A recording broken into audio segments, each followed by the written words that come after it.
Hello, Internet. I want to talk to you about pronouns today because why not? Everybody's talking about pronouns. But it seems like this is something that many people struggle with. They struggle to use the word my brother and I or my brother and me correctly. And so everybody just always says another person and I. And so people say things like, he gave this to my wife and I. So essentially what they're saying is he gave this to I, which he would never say in a normal conversation. For some reason, once you put another person in front of the I or me, people can't figure out the pronoun thing. So I want to clarify when to use certain personal pronouns and when to use others. If you notice, I listed the personal pronouns I, me, he, him, she, her, they, them, we, us. These are the most common personal pronouns other than it and you, although it and it don't change, neither does you or you. And so, as you can see, there's a column for I, he, she, they, we, and a column for me, him, her, them, and us.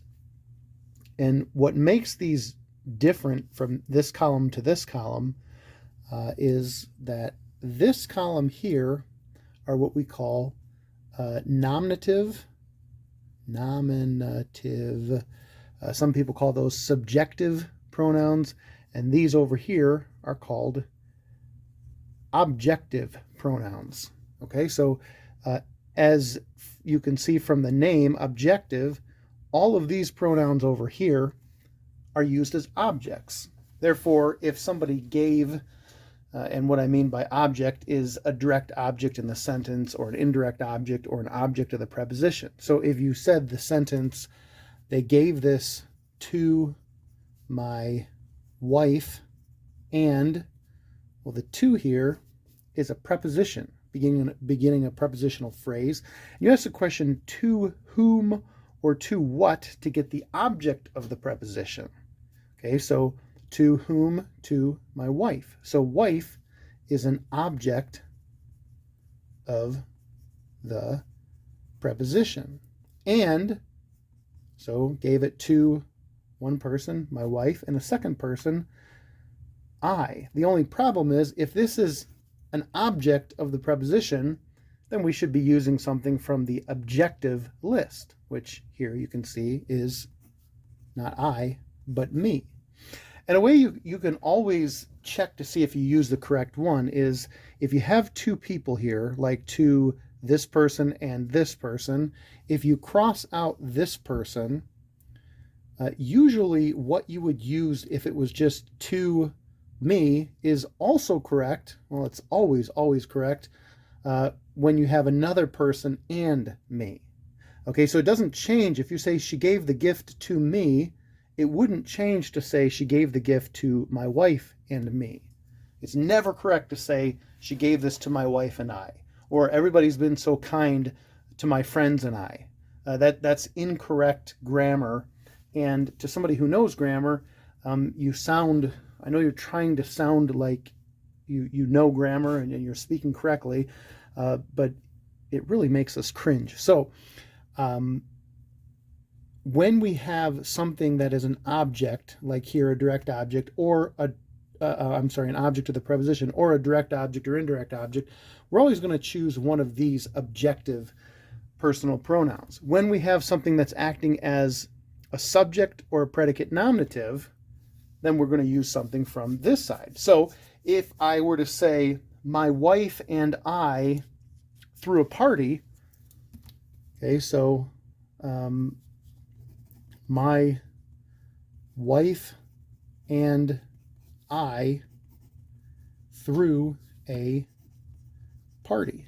Okay, so what is I acting as here? Well, it's acting as the subject of this sentence. I threw a party. And remember my trick, if you cross out my wife and, what would you use here? You wouldn't say me threw a party. You'd say I threw a party. So you add my wife and it's still I threw a party.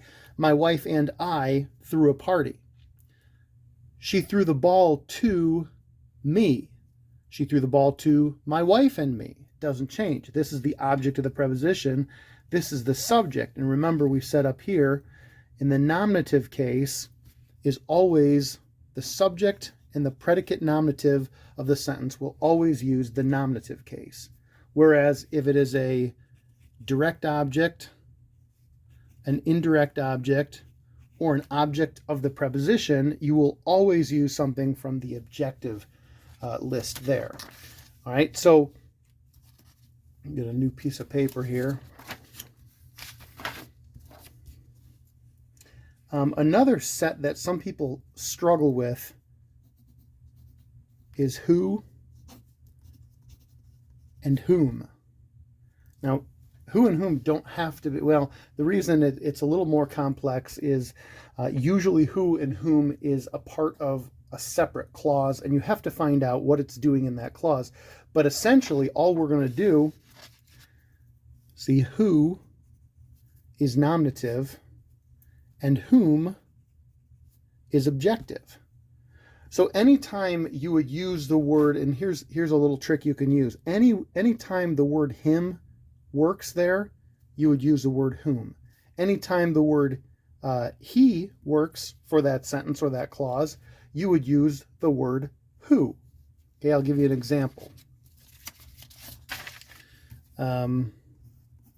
She is the one who or whom I chose. Okay, and I'll give you another example here. She is the one who or whom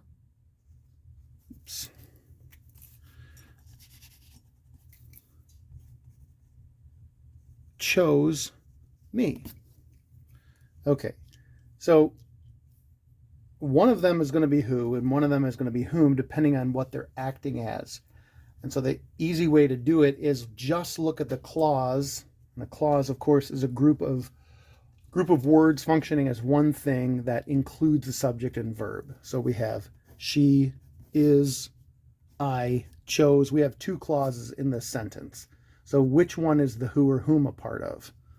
Well, it's a part of this one here. So I'm only going to look at what is the who or whom doing in this clause here. All right, so I chose. And remember my trick? I said whichever one you would use him, you could replace him for would be whom, and whichever one you can replace he for is who, because him and whom are objective, and he and who are nominative. So in this clause, I chose he or I chose him. Well, him works because it's functioning as the direct object of this clause. So because it's objective, I choose the word whom. Okay. All right. So she is the one whom I chose. Now that's distinguishing between who and whom is something that you do for formal speech in writing. Most people in their day-to-day conversation probably don't distinguish between who and whom, and that's fine. But if you want to know how, this is how. So let's look at this one. Same thing. She is, subject, verb. Who or whom chose, subject, verb. So this is one clause, and this is another clause. So we're just looking at this clause here. What is the who or whom doing in this clause?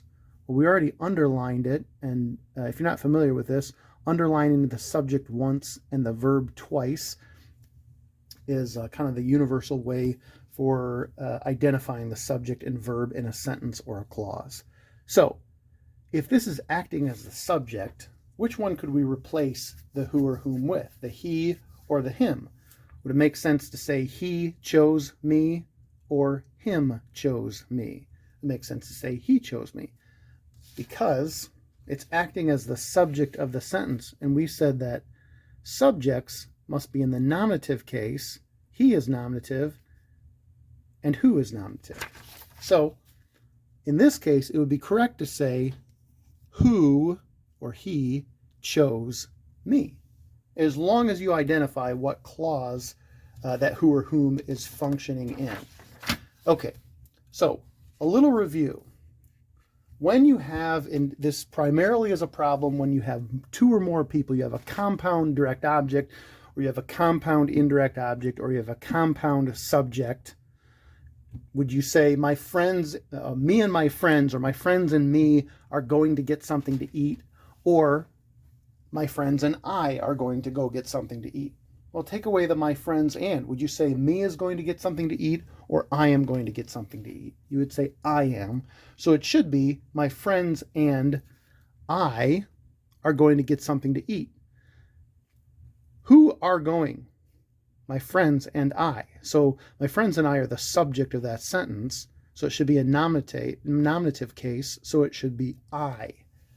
But if you flip that sentence around and say, the police officer chased my friends and, would you say the police officer chased my friends and I, or me? The police officer chased my friends and I, or me. Okay, I'm running out of room here. Sorry. Well, would you say the police officer chased I, or the police officer chased me? You would say the police officer chased me. So it should be the police officer chased my friends and me. Because what is this functioning as? Police officer, subject, chased, verb, chased who or what? Okay, so my friends and me is the compound direct object of the subject chased. Chased two people. Friends, well, more than two because friends is plural, but chased friends, chased me. So those are functioning as direct object, direct object. And what did we say a direct object is always functioning as? Remember that word object means that it is objective. Okay, and so we're going to choose me because me is in the objective column here. The police officer chased my friends and me, but my friends and I are going to get something to eat because in that case it's a subject. So when do you say somebody and I? When do you say somebody and me? It depends. Are you using it as a subject or a predicate nominative, or are you using it as a direct object, indirect object, or object of the preposition? Okay, and if you can keep this list here, maybe familiarize yourself with it. Which ones of these are always nominative? Then these are the ones you always use when using a subject or predicate nominative. These are the ones you always use if it's functioning as a direct object, an indirect object, or an object of the preposition. I'd be happy to do more examples or answer any questions if you have them. Hopefully this is helpful for you. Thanks a lot for watching. Have a great day.